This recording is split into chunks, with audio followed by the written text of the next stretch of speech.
કૌભાંડી ભૂપેન્દ્ર ઝાલાના વૈભવી શોખનો વધુ એક પુરાવો સામે આવ્યો છે।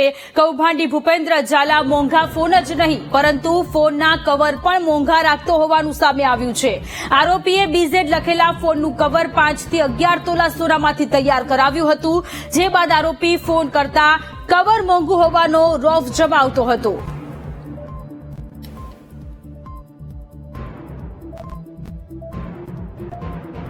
સંવાદદાતા તસ્લીમ ફોન લાઈન પર જોડાયેલા છે। તસ્લીમ, કરોડો રૂપિયા ચાઉ કરી જનાર ભૂપેન્દ્ર ઝાલાના જે વૈભવી શોખનો વિડીયો એક બાદ એક સામે આવી રહ્યો છે। આલિશાન બંગલા બાદ હવે તેના ફોનનું કવર અત્યારે ચર્ચાનું કેન્દ્ર બન્યું છે, કારણ કે 11 તોલા સોનાનું આ ફોન છે।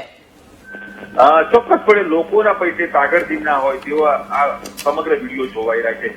વૈભવી કારોમાં ફરતા હતા, બંગલાઓમાં રહેતા હતા અને વૈભવી આલિશાન ફાર્મ હાઉસ હતા। ત્યારે આજે નવી એક બાબત આવી છે જે 5 તોલાથી 10 તોલાની વચ્ચે લાખો રૂપિયાના સોનાની કિંમતમાંથી મોબાઈલનું કવર બનાવ્યું હતું, તેની ઉપર પણ બીજેડનો લોગો લગાવ્યો હતો। એટલે ચોક્કસપણે લોકોના પૈસે આ જે ભૂપેન્દ્ર ઝાલા હતો તે સાગરધીના કરતો હતો અને પોતે વૈભવી શોખ ધરાવતો હતો। જી, આભાર તમામ વિગતો માટે।